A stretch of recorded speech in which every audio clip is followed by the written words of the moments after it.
Información a esta hora de la mañana y es que diputados no logran consensos. La ley de compras y contrataciones para hacer carreteras. No se logra el consenso en el Congreso para ratificar el estado de calamidad. En instantes escuchen lo que dijo el presidente luego de saber esta realidad. Por quedarse fuera del estado de calamidad, transportistas de Quiché anuncian un paro general de labores. Esto podría ser mañana. En más noticias, médicos señalan que ex vicepresidenta Valdetti deberá permanecer más días bajo observación médica. En caso del denunciado, pues se le cite nuevamente al juzgado. Por quinta ocasión, jueza pesquisidora citará al alcalde Álvaro Arzú para que presente sus pruebas de descargo. En otros temas importantes, desde hoy Uruguay permite la venta de marihuana en las farmacias de ese país. Además, Chile delibera sobre la aprobación de una polémica ley que permitirá la práctica del aborto.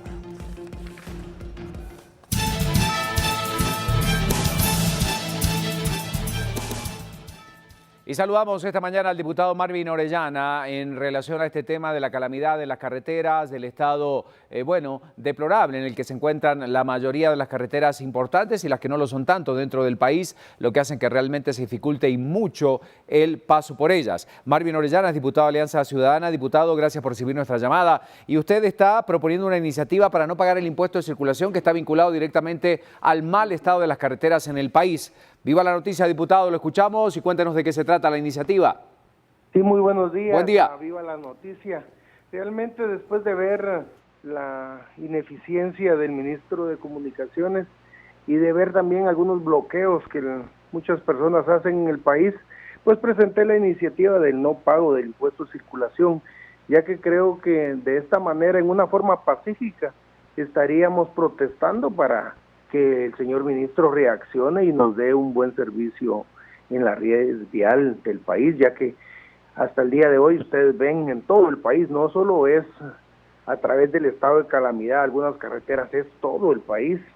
Y bueno, yo creo que con esta iniciativa lo que se pretende es que ellos reaccionen y sería el no pago del impuesto de circulación mientras el ministro nos da el buen mantenimiento de la red vial.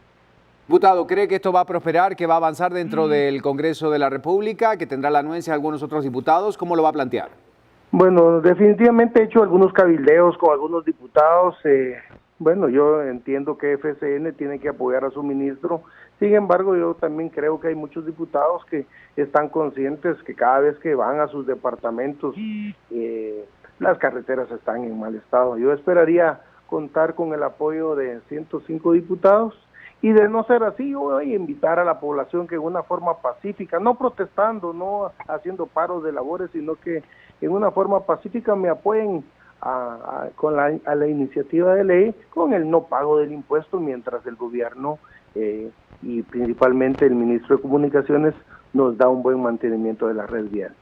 Muchas gracias, diputado Marvin Orellana de Alianza Ciudadana. Pero para poder entender qué implica justamente el estado de calamidad, qué es lo que se dice en relación al tema, pues el presidente de la República, Jimmy Morales, se pronunció a través de las redes sociales porque sabemos cuál es la postura del Congreso de la República en la oposición que está dando por el estado de calamidad, y por eso el presidente decía, luego que diputados no ratificaran el estado de calamidad, dijo lo siguiente: los diputados de la oposición son tan predecibles que ya esperaba esto. El león siempre juzga por su condición. Si ellos cuando gobernaron hubieran hecho su trabajo, hoy no tendríamos este problema con nuestras carreteras. Pero ahora es distinto. Nosotros sí queremos trabajar y lo haremos de una forma limpia y transparente, fortaleciendo las capacidades del Estado. Esto es lo que decía el presidente Jimmy Morales en sus redes en relación al estado de calamidad. ¿Qué implica el estado de calamidad? Porque estamos hablando, y cuando hablamos de calamidad y de carreteras, pues son dos palabras que podrían ir o que van perfectamente bien en una misma idea u oración. Pero, ¿qué implica el estado de calamidad? ¿Y cuál es el proceso que se debe seguir a partir de una propuesta de este tipo? Bueno, el artículo 14 de la Ley de Orden Público establece que el estado de calamidad pública podrá ser decretado por el Ejecutivo para evitar en lo posible los daños de cualquier calamidad que azote al país o a determinada región, así como para evitar o reducir sus efectos. ¿Qué dice la Constitución? La Constitución establece que además En el propio decreto se convocará al Congreso para que dentro del término de 3 días lo conozca, lo ratifique, modifique o impruebe. En caso de que el Congreso estuviera reunido, deberá conocerlo inmediatamente. ¿Y qué es lo que sucede en caso de no ratificarse por el Congreso de la República lo actuado por las autoridades en el marco del estado de calamidad después del tercer día sin que haya sido ratificado o aprobado por el Congreso es inválido o nulo y susceptible de que se deduzcan las responsabilidades legales pertinentes en su contra? Importante que ustedes conozcan estos datos entonces, porque es lo que estamos viviendo en Guatemala. Por eso esta mañana hacíamos la pregunta del día y a través de las redes sociales usted también tenía la posibilidad de comunicarse con nosotros y esto es lo que preguntamos y aquí las respuestas. ¿Cree que los diputados deben ratificar el estado de calamidad por la situación de carreteras en nuestro país? El 63% dice que sí, 37% que no. Vuelta a página, ¿para qué? Para irnos a las calles porque está Dalia Santos con la información como todas las mañanas. Buenos días, Dalia, adelante. Gracias, compañeros. Estamos actualizando el reporte del tránsito. Ya surgen otras novedades. Ya el comportamiento del tránsito ha cambiado a esta hora de la mañana. Ya muchos guatemaltecos pues han llegado también a su punto de labores y han tenido que sobrepasar algunos obstáculos en la vía pública. Ahora vamos a observar lo que está sucediendo en algunos sectores principales de salida del sector de Villanueva, específicamente hacia la ciudad. Vamos a observar la salida de un residencial ubicado sobre Boulevard El Frutal en la zona 5 de Villanueva. Si usted observa, hay complicaciones para poderse incorporar a la vía principal. En este lugar, los agentes de la PMT de Villanueva están trabajando en regulación y ordenamiento vehicular. Esto es lo complicado, salida de residencias ubicadas en la zona 5 de Villanueva para poderse incorporar a esta vía principal que conduce tanto a San Miguel Petapa como a Ciudad Real y Avenida Petapa. Ahora vamos a observar otro punto también del sector de Villanueva. Esto es el kilómetro 13.5, inicio de la vía Lobos, que es un punto clave en el tránsito vehicular. Todas las mañanas vemos esa fuerte carga vehicular que se está pues aproximando hacia el ingreso del Senma. Persiste esta fuerte carga vehicular, lo que ingresa hacia el sur pues se mantiene bastante fluido, tomando en cuenta que este es el ingreso específico de Boulevard San Cristóbal hacia el sur. Este es el ingreso, aquí vemos la distribución de tránsito para las personas que se dirigen hacia el sur del país y los que están ingresando a San Cristóbal, así que si usted se dirige hacia la ciudad capital, mucha paciencia porque hay fuerte carga vehicular en la vía Lobos. ¿Y cuál es la razón? Lo que usted observa en este momento en esta fotografía, un vehículo averiado en el carril central en la subida de vía Lobos. Vemos que ya los agentes de la PMT de Villanueva pues están trabajando para poderlo enganchar prácticamente a la motogrúa y retirarlo de la vía pública. Esto es un lapso de 5 a 7 minutos, que es el tiempo promedio que los agentes tienen para movilizar un vehículo a la vía pública, pero va generando complicaciones de tránsito. Y también le queremos compartir esta información. Es importante porque usted el día 31 de julio debe estar solvente de multas para poder pagar su impuesto de circulación o incluso para poderlo imprimir. La PMT de Villanueva, a través del Consejo Municipal, ha autorizado descuentos en multas. Les voy a dar a conocer los detalles de estos descuentos. Por ejemplo, usted tiene una multa pendiente de pago del año 2002 al año 2006 y no la ha podido cancelar, tiene el 75% de descuento del monto total de la multa. Si su sanción fue impuesta del año 2007 al 2011, tendrá el 50% de descuento. Y si fue impuesta esta sanción del año 2012 al 2017, tiene un 25% de descuento. El objetivo es que realmente ustedes puedan quedar solventes de pago de multas en la jurisdicción de Villanueva y que definitivamente pues se pueda pagar su impuesto de circulación para evitar más sanciones en materia de tránsito. Son multas de 500 quetzales si usted no cumple con el impuesto de circulación a partir del 1 de agosto. Ahora vamos a observar también todo lo relacionado al tránsito vehicular. Esto ya es la final de la vía Lobos, de la subida específicamente, kilómetro 12, vemos que el tránsito pues se está aproximando hacia el ingreso del Senma y también se está aproximando hacia la calzada Raúl Aguilar Batres para desplazarse hacia Boulevard Liberación, hacia el área de la Bolívar, Trébol, así que mucha paciencia. El Aguilar Batres tiene bastante carga vehicular, no solamente hacia el norte, sino también para las personas que se dirigen hacia el sur. Y estas son secuelas del tránsito vehicular que quedaron hace algunos minutos por el vehículo que quedó empotrado en el kilómetro 20. Muchas personas hacían la consulta a través de nuestro call center 1531. ¿Qué sucedía en el kilómetro 20? Un tráiler aparentemente sacó de la vía pública a un vehículo tipo pick-up. Este quedó empotrado, generando caos vehicular, pero los agentes ya movilizaron este vehículo, no hay personas heridas y también se retiró la carga de este vehículo que quedó obstaculizando el paso, pero ya está totalmente libre, así que si usted escuchó algún rumor respecto a este accidente, ya está libre la vía pública en el kilómetro 20 Ruta al Pacífico. Así que es la información que la PMT de Villanueva les compartió a través de Viva la Noticia y por supuesto acá continúan con más información. Gracias, Dalia. Ahora portada de Prensa Libre como cada mañana. Aquí está lo que muestra esta mañana el matutino. Vamos a analizarla. Temas importantes en la primera plana, una de ellas tiene que ver justamente con que rige norma temporal de consultas comunitarias. En el interior, algunas otras noticias que desarrollamos y estas son. Admiten fuga de 3 en Gaviota. Secretaría de Bienestar Social, reconoce 15 días después que por motín correccional escaparon internos. Otra más para el recorrido informativo esta mañana y esto tiene que ver con acciones, excusas, entrapan el caso Arzú. Incertidumbre rodea informe que emitió el Juzgado Noveno Penal en trámite de antejuicio contra Álvaro Arzú Irigoyen, jefe edil guatemalteco. Y además, Valdetti sigue hospitalizada. Más noticias para compartir del interior de Prensa Libre. Modelo de integración económica está maduro. El ideal de la patria grande centroamericana es el objetivo central de gestión del nuevo secretario general de la CIECA. Prensa Libre presentó.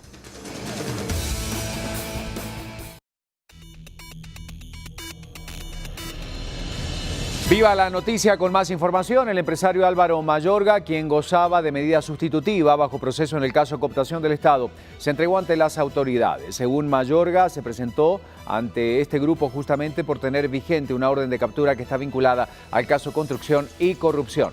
Aquí la crónica, lo que pasaba ayer. El empresario Álvaro Mayorga fue recapturado. La orden de captura fue girada por los delitos de asociación ilícita, lavado de dinero, financiamiento electoral ilícito y cohecho pasivo. Es propietario de la empresa Conosa y expresidente de la Cámara de la Construcción. Su defensor informó que él no se encontraba presente cuando la policía lo buscó en su vivienda, por lo que se presentó ante el juzgado de mayor riesgo, donde se le capturó, por existir una orden de captura vigente en su contra. Mayorga está vinculado al nuevo caso, corrupción y construcción, señalado de pagar sobornos millonarios al exministro de Comunicaciones Alejandro Sinibaldi, prófugo de la justicia. El empresario, que gozaba de medida sustitutiva, logró evadir a las autoridades el 14 de julio, cuando fueron capturados 17 personas. Durante los allanamientos, ahora en este caso, suman 19 los capturados. Continuamos con la información. 2 empresas señaladas en el caso Construcción y Corrupción participaron en el contrato para la reparación de la pista del Aeropuerto Internacional La Aurora. La constructora ganadora es señalada por pagar más de 16 millones en sobornos. Ponga atención a la noticia.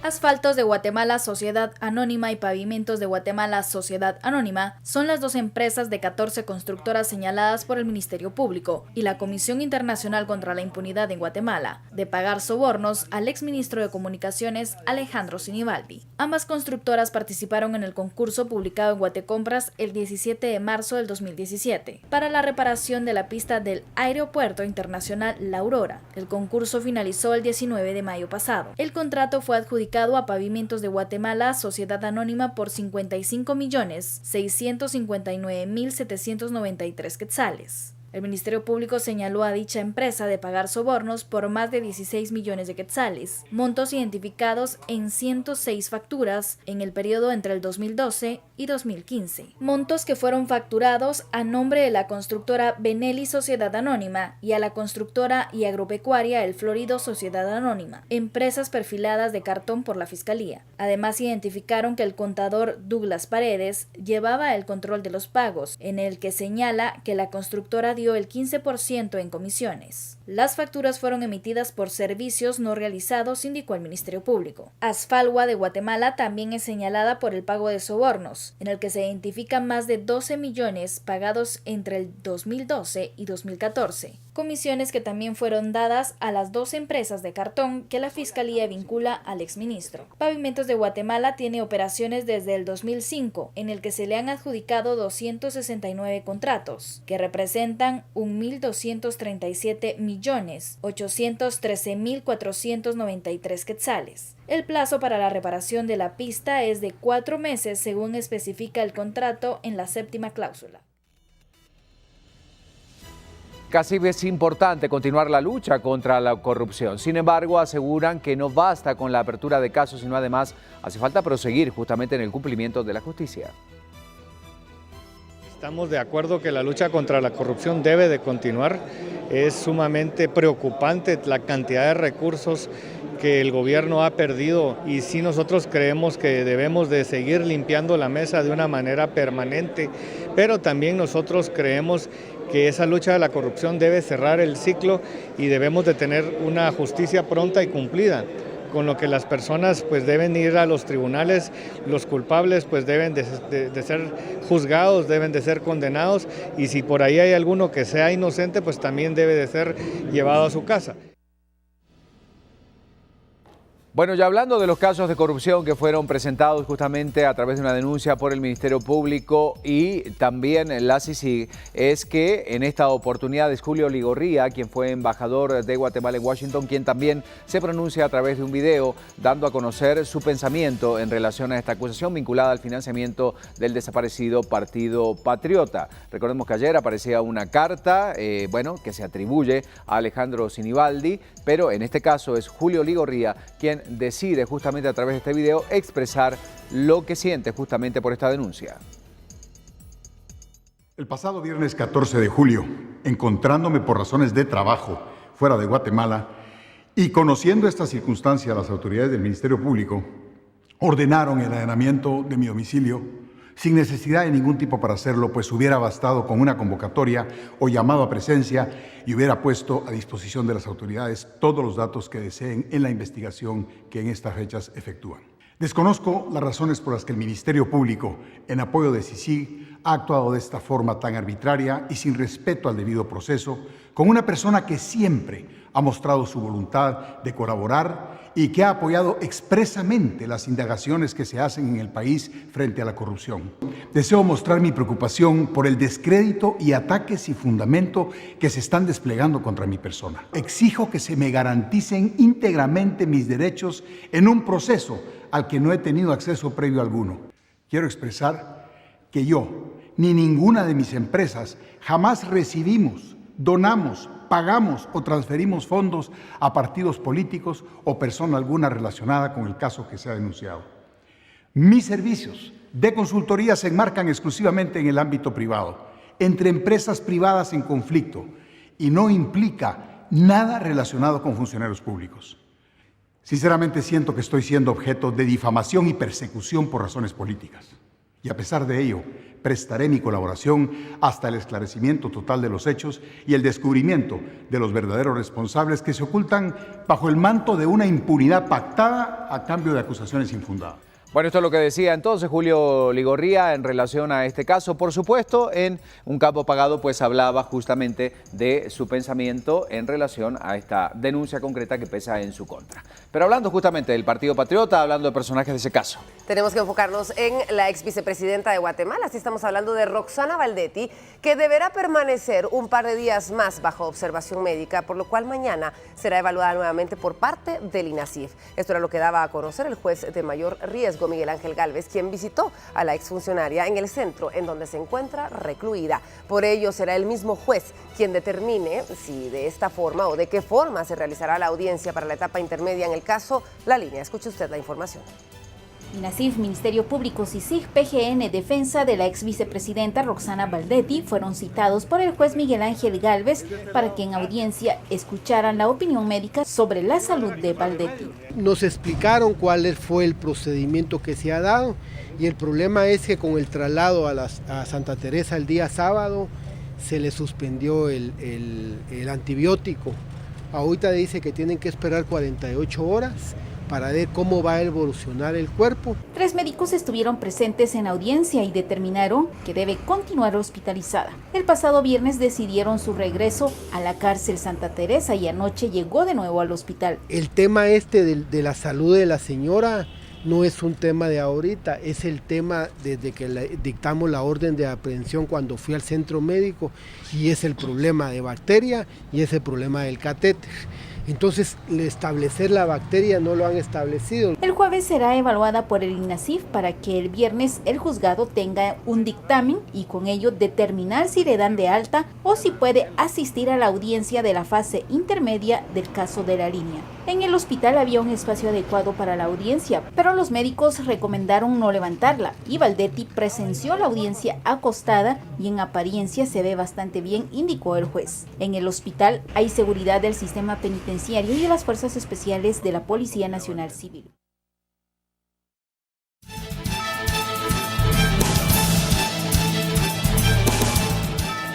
Y salvamos esta mañana a Marvin Flores de Acción Ciudadana. Marvin, buen día, gracias por recibir nuestra llamada. Bueno, volvemos al estado de calamidad, el tema que estamos hablando esta mañana por la situación de las carreteras en el país, el Congreso que no avanza. Leíamos recién lo que publica el presidente de la República, Jimmy Morales, en relación a lo que está pasando en el Congreso. Ustedes como Acción Ciudadana, ¿cómo se pronuncian? Viva la noticia, buen día. Sí, muy buenos días. Pues efectivamente creo que es un intento más de gobierno de declarar un estado de calamidad, ahora por el tema de las carreteras. Nosotros hicimos un análisis político y jurídico en Acción Ciudadana sobre la viabilidad de este estado de calamidad y creemos que si bien es cierto, es urgente atender el calamitoso estado en que se encuentra la red vial nacional que ha cobrado víctimas, que ha significado pérdidas económicas, etcétera. Creemos que no es el estado de calamidad la mejor vía, es decir, quizá pudo haber sido una opción viable, sin embargo la forma en que está redactado el acuerdo gubernativo que el presidente envía al Congreso para que el Congreso lo ratifique, modifique o impruebe, no es el más adecuado, porque abre la posibilidad a dos cosas que a nosotros nos llamaron la atención. Primero, a hacer procesos de licitación por la vía expedita, es decir, de una manera rápida, y lo otro, hacer modificaciones a contratos vigentes, que lo que nos preocupaba, y se lo hicimos saber a varios diputados del Congreso para que si lo aprobaban, pues tomaran en cuenta una modificación, es que esas modificaciones a contratos vigentes no fueran a limitar o a extinguir procesos actuales en la vía penal, administrativa o civil, por responsabilidades tanto de empresarios como de funcionarios públicos en la suscripción de esos contratos que aún están vigentes. Muchas gracias, Marvin. Acción Ciudadana y su postura en relación al tema del estado de calamidad. Dando vuelta de página, por supuesto, seguimos con algunos otros temas también del país.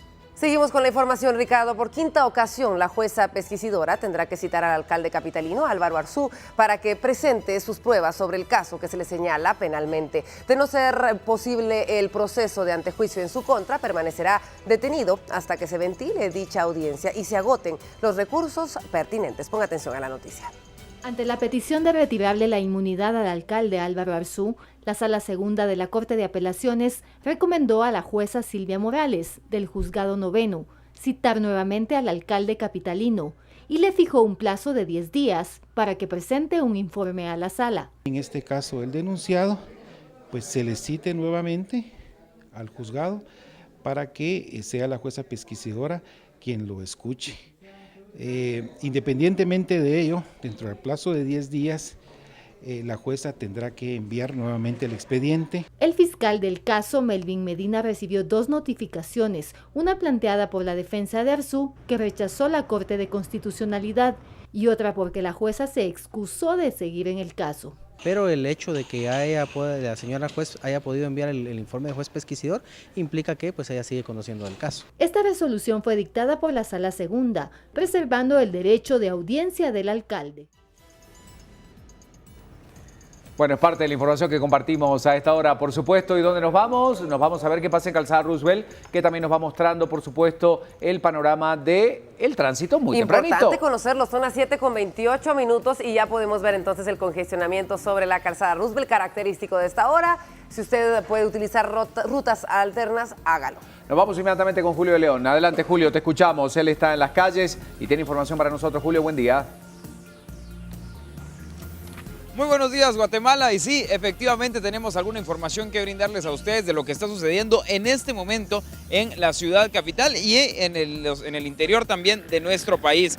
La primera alerta vial deriva de un incendio estructural que se dio en Santa Catarina Pinula. Estamos hablando de la 13 Avenida y Segunda Calle de este sector, precisamente el número 2-93, un inmueble en zona 2 de Santa Catarina Pinula, en el centro de este sector, para que usted tome muy en cuenta a esta hora de la mañana si es que usted forma parte del municipio. En el momento de pasar, pues bueno, ya autoridades, principalmente el Cuerpo de Bomberos Municipales, atiende ya esta emergencia desde hace aproximadamente unos 30 a 40 minutos para que usted, pues bueno, lo tome muy en cuenta a esta hora. Luego tenemos que informarle acerca de un bus extraurbano que está averiado. Esta obstaculiza uno de los carriles en el sector de San Cristóbal cuando usted está saliendo del Puente Las Charcas hacia el bulevar principal de San Cristóbal. Este bus obstaculiza uno de los carriles, tomando en cuenta que el otro ya está tomado como un carril reversible en sentido contrario hacia la parte de zona 11 para todos los que vienen del bulevar principal.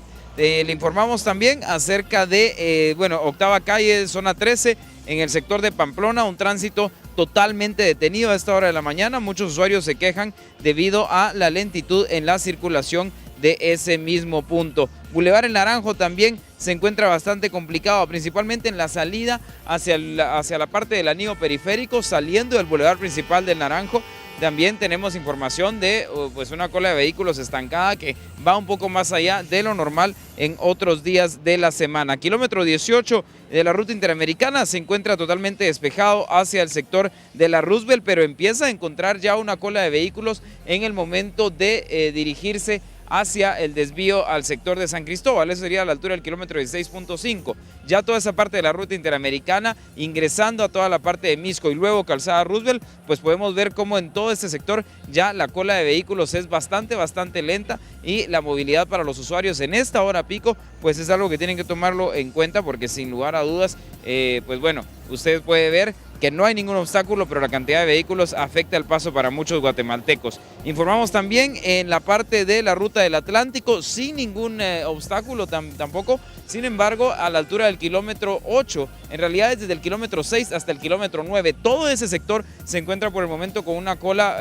bastante lenta también en la movilidad hacia el sector de zona 6 de nuestra ciudad capital. Recordamos por último esta situación que se daba en la ruta interamericana entre la parte de Retaluleu y Quetzaltenango a la altura del kilómetro 188, un hundimiento que deja una carretera inhabilitada precisamente en ese tramo, kilómetro 188 entre Retaluleu y Quetzaltenango, para que ustedes lo tomen muy en cuenta si es que forma parte también de su recorrido en este día, y es que este hundimiento dejó uno de los carriles obstaculizado y el otro pues sin lugar a duda forma parte también de un gran peligro que las autoridades de Provial por el momento han decidido bloquearlo. Es la información que tenemos para ustedes a esta hora de la mañana. Por supuesto que seguiremos ampliando más adelante. Por el momento les deseamos un excelente miércoles. Muchísimas gracias.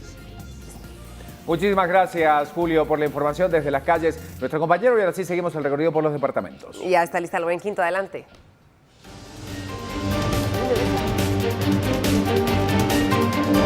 Seguimos hablando de lo que sucede a nivel departamental con martillos, sierras, serruchos y muchas ganas de trabajar. Padres de familia, alumnos y maestros iniciaron con los trabajos para levantar el muro perimetral que aísle a los estudiantes del área afectada dentro del Instituto Normal para Varones de Occidente.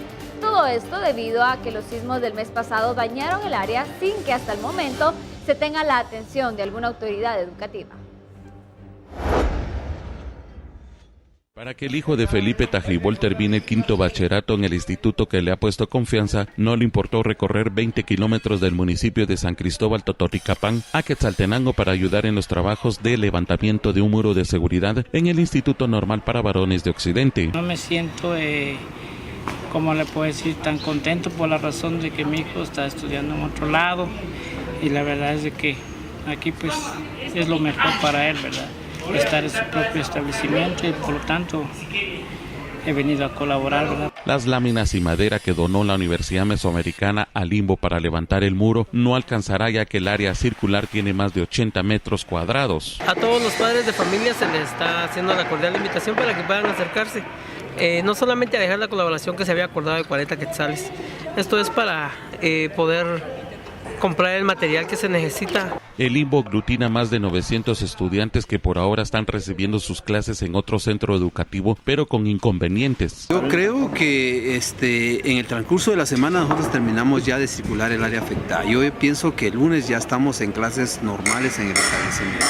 Desde el 14 de junio último, el Limbo y el Instituto Femenino de Educación Básica de Occidente están inhabilitados por daños ocasionados en la infraestructura a causa de sismos recientes.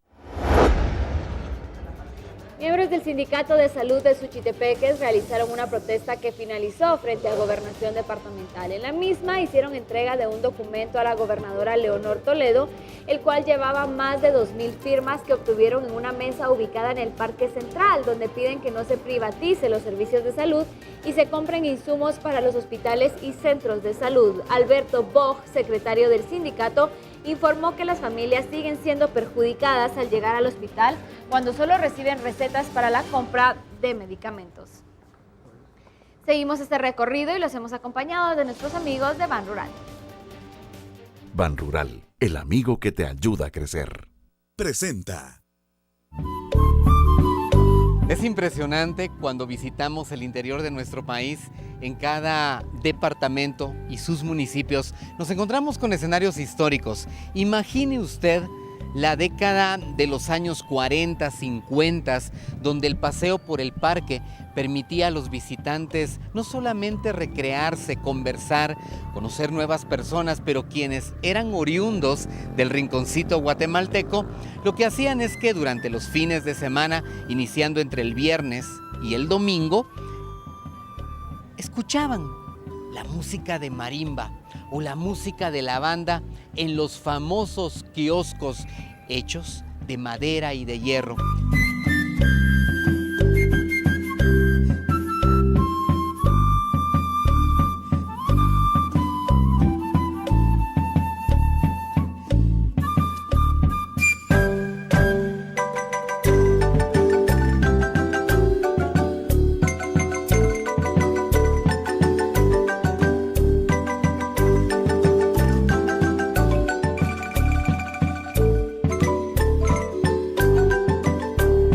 Ban Rural, el amigo que te ayuda a crecer.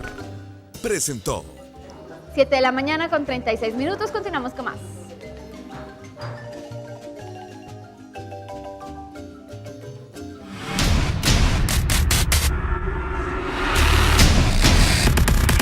Atención con noticias de última hora, y es que esta mañana Fuerzas de Seguridad realizan varias requisas en centros carcelarios del país. Una de ellas es la cárcel conocida como El Infiernito. En la misma se han incautado de momento varios objetos ilícitos como armas punzocortantes, marihuana, chip de teléfonos y varias unidades USB.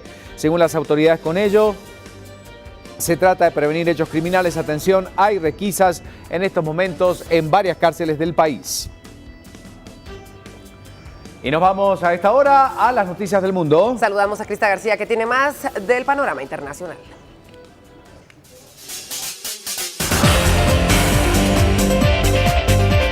Continuamos informando, compañeros, y a todos en casa, y hablamos ahora de Uruguay, que va a permitir desde este día que las farmacias vendan marihuana. Y esto como parte de la fase final de la implementación de la ley que va a permitir que en ese país pues se convierta ya el primero en la legalización de droga desde su producción hasta su venta. Escuchemos los detalles. Uruguay comenzará a vender marihuana producida por el Estado desde el miércoles. Aunque el gobierno hizo el anuncio la semana pasada, no se ha dado información sobre cuáles serán los puntos de venta. Solo se ha especificado que serán 16 las farmacias autorizadas para dar servicio a todo el país, después que las autoridades no lograran acuerdos con grandes cadenas que pudieran asegurar la distribución a todo el territorio. La droga se venderá en envases de 5 gramos y será producida por 2 compañías privadas elegidas en un proceso de licitación pública. El costo de cada unidad será de unos $6,6, lo cual establece el precio del gramo en $1,30 según lo anunciado. La salida al mercado de la marihuana producida bajo vigilancia y fiscalización estatal es la última de las 3 etapas de la llamada Ley de Regulación del Cannabis en Uruguay, aprobada a finales de 2013. La norma fue presentada como una estrategia de lucha contra el narcotráfico y habilita 3 mecanismos para acceder al cannabis de uso recreativo: el autocultivo en hogares, la siembra cooperativa en clubes y la compra de marihuana estatal previo registro del consumidor. Unas 4.959 personas se inscribieron para la compra en farmacias, según el Instituto de Regulación y Control del Cannabis. Seguimos siempre en América del Sur, pero ahora hablamos de Chile, uno de los pocos países en los que el aborto es ilegal bajo cualquier circunstancia, y delibera sobre la aprobación de una ley que va a permitir la práctica del mismo. Sin embargo, esto siempre bajo las causales de la violación, inviabilidad del feto o el riesgo de la vida para la madre. Punto de vista de la interpretación. El Senado chileno discute por segundo día un proyecto para despenalizar el aborto. La iniciativa de ley debía ser votada el martes en la Cámara Alta y, de ser aprobada, volver a la Cámara de Diputados. Pero grupos a favor denunciaron un boicot después de recibir indicaciones de última hora del presidente del Senado, el oficialista Andrés Saldívar, quien pidió modificar el Código Sanitario. La directriz consiste en no considerar legalmente como un aborto a la intervención médica para interrumpir el embarazo en caso de riesgo de vida para la madre. De aceptarse, se obligaría a modificar casi en la totalidad la propuesta y significaría dejar caer el proyecto. La iniciativa es una de las más emblemáticas de la presidenta Michelle Bachelet y contempla despenalizar el aborto en 3 causales: riesgo de vida para la madre, inviabilidad fetal o violación. Chile es uno de los pocos países en los que la práctica no está permitida en ninguna forma. Y una noticia más sobre los manifestantes opositores que bloquearon las calles y avenidas de Caracas en Venezuela como parte de la protesta contra la convocatoria del presidente Nicolás Maduro a una asamblea constituyente. Manifestantes opositores bloqueaban el martes calles y avenidas en Caracas en rechazo a la asamblea constituyente convocada por el presidente venezolano Nicolás Maduro. Entre ellos se hallaba el violinista Willy Arteaga, uno de los íconos de las manifestaciones opositoras contra Maduro que han dejado 96 muertos desde el pasado 1 de abril.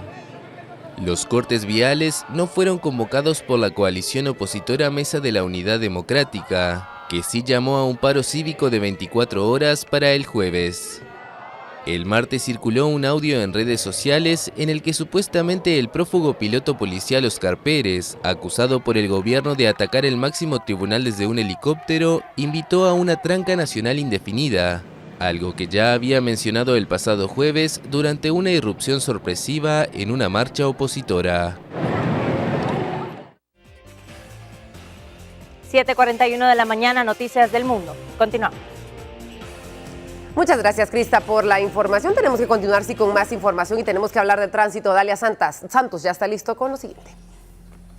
Así es, Vero, ya estamos listos con el reporte del tránsito, por supuesto, actualizando a través de fotografías para poder graficar lo que está sucediendo en el tránsito vehicular en el sector de Villanueva. Ahora vamos a observar el Puente La Prosperidad, punto clave de la zona 6 de Villanueva hacia la zona 12, Búcaro, Mezquital y Segma, que es una salida principal para muchos vecinos de Villanueva. Lo que usted observa es lo que sucede hace algunos segundos, hace algunos minutos que los agentes enviaron esta fotografía, el tránsito totalmente fluido hacia el Puente de la Prosperidad, que es específicamente llegando hacia la zona 12. Vemos que no hay ninguna complicación para incorporarse, pero hay que tomar en cuenta que en este punto hay señales de alto, hay señales de prohibición de virar a la derecha si usted viene de Boulevard El Frutal, y esto se debe de respetar para evitar alguna colisión y mantener siempre el tránsito ordenado. Así que tome en cuenta todas las señales de tránsito y de esa forma vamos a evitar también multas en materia de tránsito. Y por supuesto también le estamos recalcando los detalles de los trabajos de bacheo que se estarán realizando este día, así que hay que considerarlo. Esto será en la ruta de Bárcenas hacia Milpas Altas. Ahora vamos a ver lo que sigue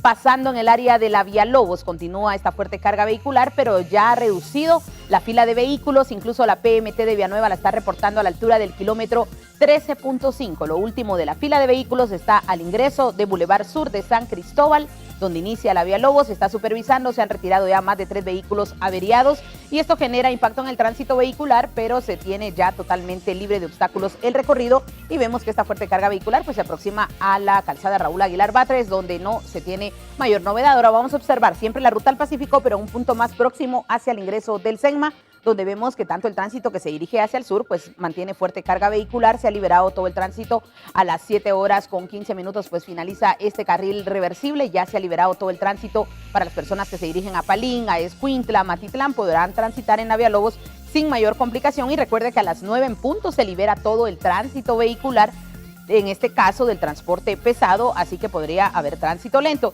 Y también le recuerdo nuevamente el cierre permanente del tránsito vehicular en la ruta de Bárcenas hacia Milpas Altas. Trabajos de bacheo realiza el Ministerio de Comunicaciones y por supuesto la PMT de Villanueva coordina el tránsito vehicular en ese sector, así que no habrá paso, tómenlo en cuenta y busque vías alternas. Así que la información del tránsito que le compartimos este miércoles. Que tengan excelente día. Excelente día para ti también, Dalia. Muchas gracias. Tenemos que dar vuelta de página en Viva la Noticia y hablar de la economía. Ya está lista nuestra compañera Mónica Obando. Buenos días. Bienvenidos al segmento económico. ¿Qué le espera al sector agrícola para el 2018?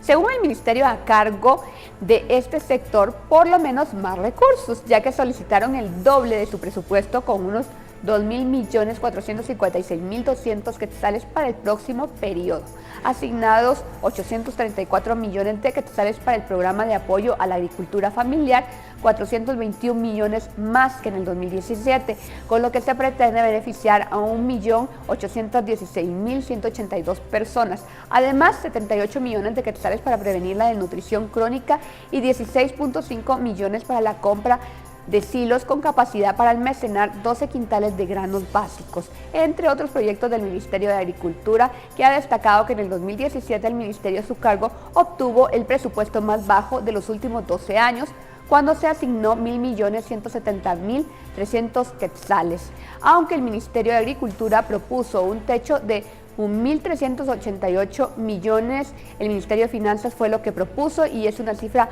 muy por debajo de lo requerido por la institución, tema que han criticado organizaciones sociales porque estos recursos no cubrirían las necesidades que demanda el ministerio.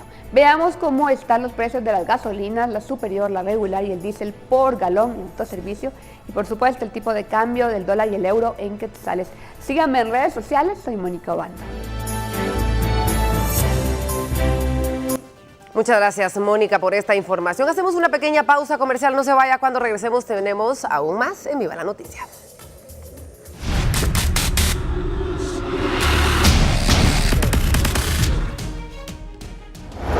Cuando regresemos, presidente presentó la guía operativa para la consulta a pueblos indígenas. Se la comentamos. En otros temas, luego de su extradición, exgobernador de Veracruz, Javier Duarte, ¿queda libre en México? Ángel María Villar, presidente de la Federación Española de Fútbol, es arrestado por corrupción. Hay más información en instantes. Hablamos de corredores y de Kenia, como siempre. Adelante. Bueno, y antes de irnos a la pausa, pues quiero comentarles que estar a la moda es tener el estilo Arturo Calle y recordarles que este 27 de julio, pues les quiero invitar a la apertura de nuestra nueva tienda en Distrito Moda Cayala, en donde pues usted podrá encontrar pues diferentes diseños para cada estilo de hombre. Así que no se lo olvide, Arturo Calle, más cerca de usted.